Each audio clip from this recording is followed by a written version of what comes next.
Okay, thank you and welcome to my YouTube channel. Okay, so far I've been posting some videos on numerical analysis. Okay, so this is my seventh video, eighth video on numerical analysis. So more videos actually are coming. I'll be posting. Just keep checking. Okay, so the question we have here is about natural cubic splines. So we have to find the constants, okay, from the second cubic spline given. These are 2 plus b, x minus 1 plus c, x minus 1 squared plus d, x minus 1 cubed on the interval 1 to 2. So you have two splines here. So the first spline here is s. So for that s1 of x, okay, is equal to now 1 plus 2x minus x cubed. This one, the values of x are on the interval from 0 to, okay, so I think here there's an error. This should be from 0 to 1, okay, not 0 to 2. It should be from 0 to 1. Make sure that these numbers are actually common, right? Okay. Those values have to be common here. That's what you call a common value. Okay, so they should be from 0 to 1, not 0 to 2.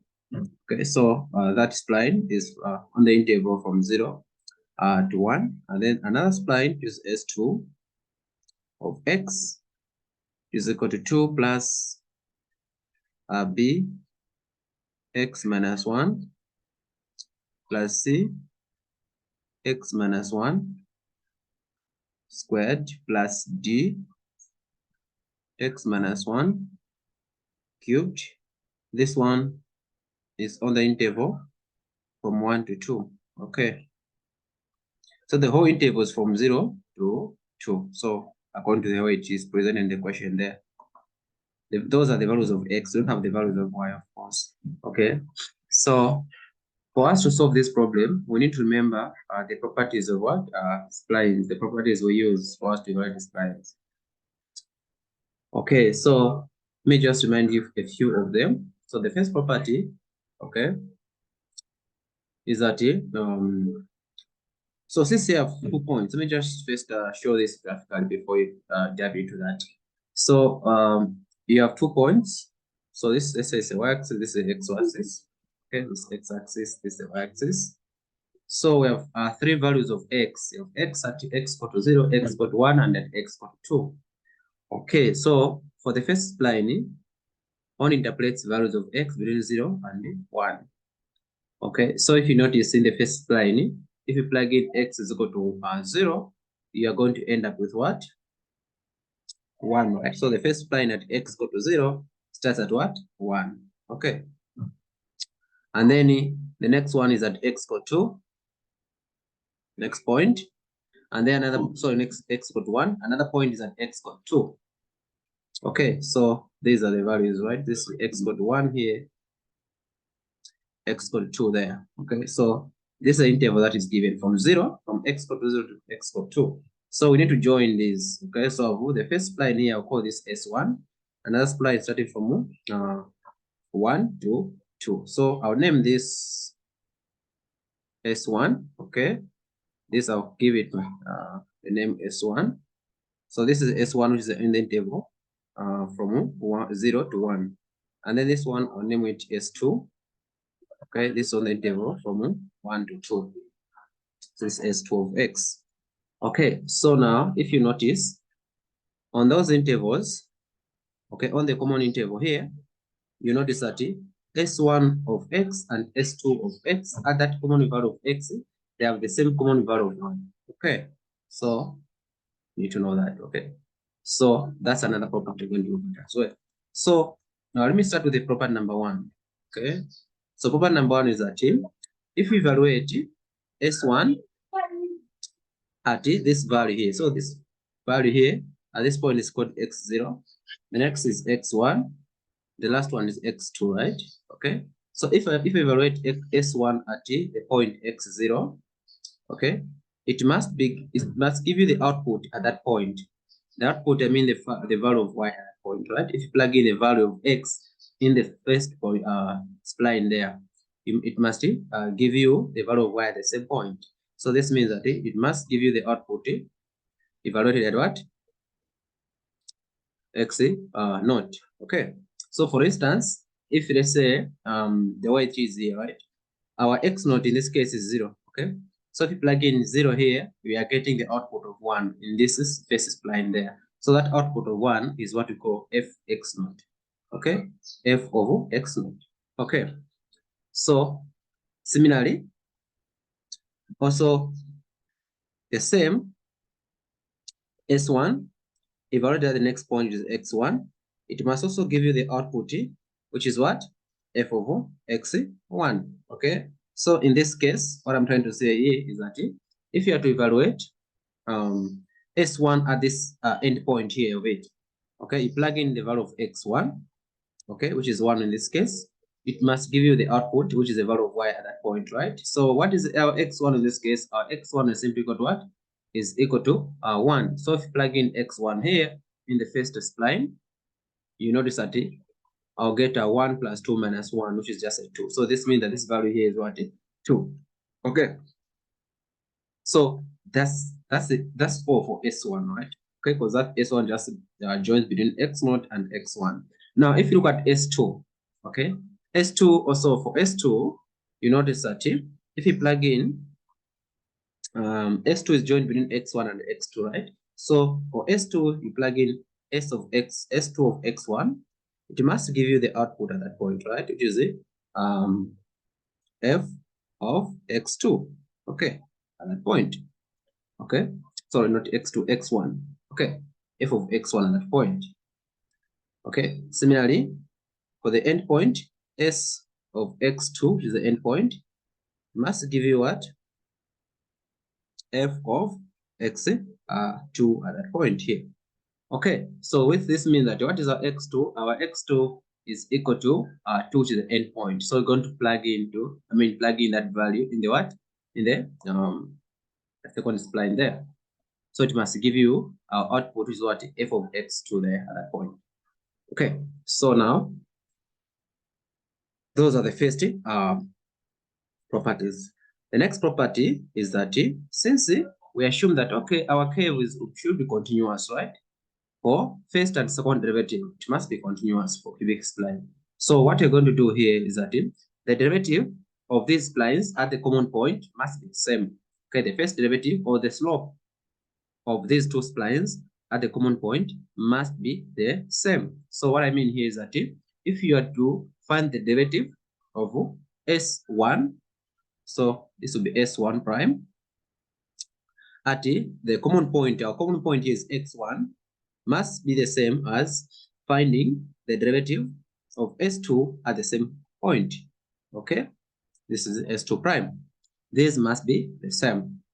Okay, so that's another property. And also, we also need to make sure that even their second derivatives, okay, even their second derivatives must also be the same at the common point. Okay, so the common point here is simply x1. So the second derivative evaluated at x1 must be the same. Okay, let me just let's say s prime 1, right? S1 double prime evaluate this at the second at the common point, which is x1, must be the same as S2 double prime evaluated at the same point, which is x1. Okay, that's another property. Okay, next, another condition to show that these are called natural or free boundary conditions. So we are going to say that this, I'll call this condition number 3. Okay, we need to make sure that either of these is satisfied or both of them, right? The second derivative evaluated at x0, our x0 is simply equal to 0. It must be 0. And also the second derivative evaluated at the last point. So we're just testing the free ends, right? The free point, the free end is x0 and x2. So also the second derivative at x2 must also equal to 0. Okay, so these are also additional information you need to know. Okay. All right. So I'll just end here for now on the conditions. But there's also one more condition. Okay. One more condition says so this say condition number 4. The first derivative evaluated at x naught must be equal to the derivative evaluated at the same point, which is x naught. Okay. So this means that okay, I think this condition I'll add it later on. It's not necessary at the moment. Apologies for that. So these conditions I've written here are enough. Okay, so in another video, I'll add another condition and I'll explain why I'm using that. Okay, so now let's go back to our question. So our question here, we are asked to find the values of A, B, and C. Sorry, B, C, and D. Okay, so which conditions are they going to help us to find those values of B, C, and D?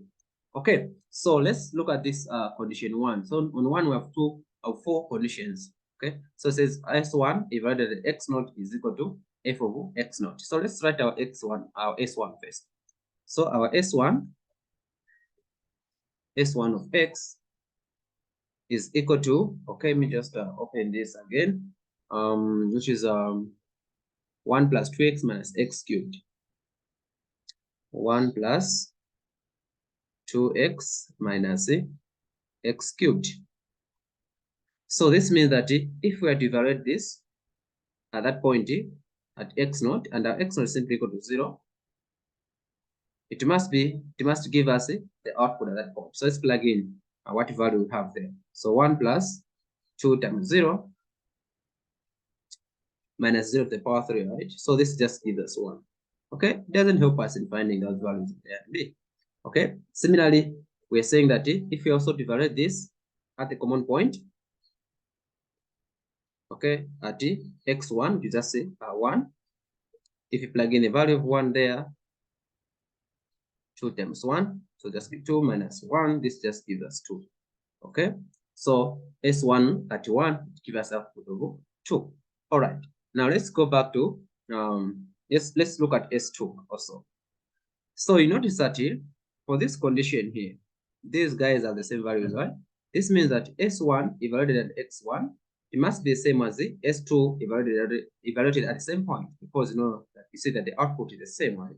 So we have to equate these two conditions equal to each other, because S1 evaluated at that point is the same as S2 evaluated at that point, which is common point, right? So the common point must be giving the same value. So I'm going to make use of this condition. S1 evaluated at x1 is the same as S2 evaluated at the same point, which is x2. Okay, so S1 evaluated at that point x1, we found that to be 2, right? Okay, so this is equal to 2. Equal to what is S2? S2 is 2 plus B. So evaluating this at S1 and at x1, our x1 is equal to 1. So 1. Okay, 1 minus 1 plus C, 1 minus 1 squared plus D, 1 minus 1 to the power 3. So notice that this one is not also helping us to, it's just verifying the conditions, right? Because you're getting 2 equal to just, okay, which is true. Okay, because it's not helping us. All these values are giving us zeros. Okay, so that's not enough. Let's look at the next condition. So for the first condition, condition 1, nothing has helped us from this, right? Nothing has really helped us from condition number 1. So we leave it, okay? Now let's go to condition number 2 for the derivatives. Okay, so for the derivatives, we have to find the derivatives of both, right? So the derivative of S1 must be equal to the derivative of S2 at that point. Oh, this actually should be at that point x1. That was my mistake. It should be at x1. Okay, because this should be common, right? So the first derivative of S1 at that point equal to the first derivative of the S2 at the same point. So I need to differentiate this guy. So what is S1 prime? First, so let's get S1 prime. S1 prime, the derivative of S1 just be equal to 2 minus 3x squared, right? Okay, the derivative of 1 plus 2x minus, is it correct? Obviously, yeah, yes. Okay, so that's the derivative we get there. Now also let's get the derivative of the other spline also. Okay, so let's get the derivative of the other spline. So the other spline, which is S2 prime, this is equal to the constant 2 will vanish. For the other one, just going to have a b and then plus 2x minus 1. If you differentiate that, this is 2c plus 3d x minus 1 squared is equal. Okay, so now we know that at the common point, this derivative is same. And what is the common point? The common point is x equal to 1.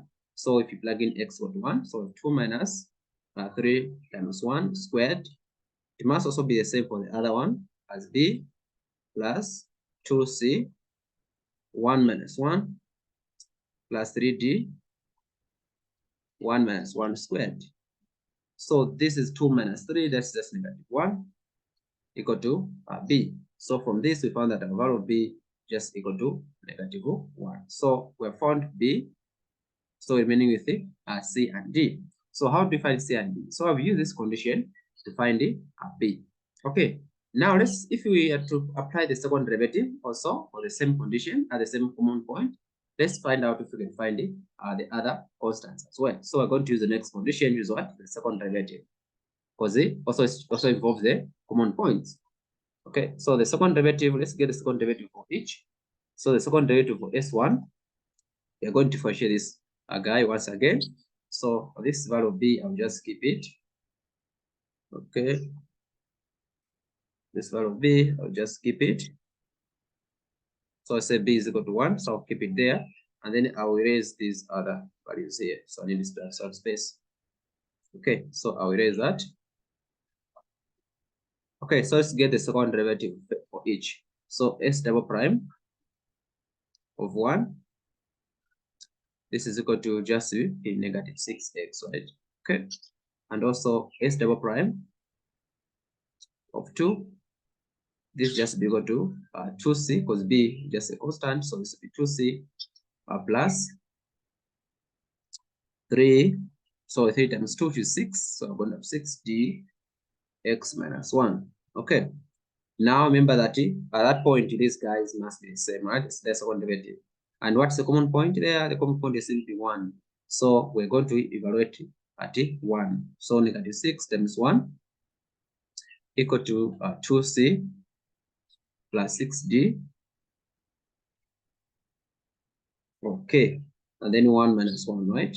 Okay, so from this, notice that this one will just be 0. So I have 2c equal to -6. So if you divide both sides by 2, we have c is equal to -3. Okay, so our value of c is simply equal to -3. So we're also going to keep this one here. Okay, so that is c equal to -3.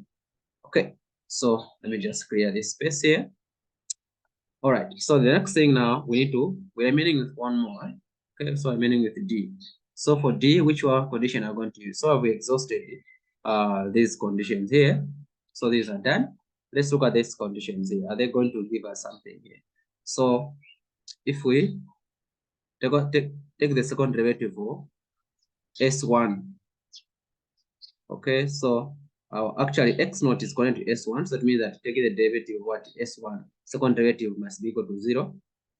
And also x2 is connected to s2, of course. Can you see that x2 is connected to s2? You can't use x2 in x1. Okay, it's impossible because s1 just ends up with x1. Okay, it's between x0 and x1. As s2 is just between x1 and the x2. So x2 goes with s2. Okay, so now we have to find the second derivative for s2. So let's get the second derivative for s2, which we already did, and it must be equal to 0 at that point x2. So we've already found the second derivative for s2. This is what we have, right? That's the second derivative for s2, right? So this guy must be equal to 0 at the x2. So let's evaluate that at x2.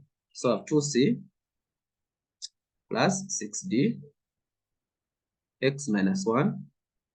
This must be equal to 0 at the what point? At the x2, and x2 is just equal to 2. Okay, so if you plug in here 2 times c, which is -3, plus 6d. This is 2 minus 1. This must be equal to 0. So negative 6 plus 6d, okay, equal to 0. So if you solve for d here, you find that d is equal to 1. So those are the values there. Okay, so if we get d equal to 1. Okay, so I've managed to find the a, b, c, and the d, which are the unknown constants. So from this, we can now write our splines, right? Okay, so I'll say our spline s of x equal to, okay, we have 1 plus 2x minus x cubed for the values of x in the range from 0 to 1. And then the other one of 2, okay, plus b. Our b is negative 1, x minus 1. Our c is negative 3, okay, x minus 2, also minus 1 squared. And then our d is simply 1. So x minus 1 cubed in the range of x from 1 to 2. Okay, so this is what we get. Okay, so this is what we get as our spline at that point, as the whole, the function you're looking for. Okay, thank you so much for your attention, and God bless you. Please don't forget to share, like, and also comment, and also give me some suggestions. So if you're okay, this is wrong, and all that, you should have done it like this. Okay, so until next time, we make a better video. Okay, thank you so much.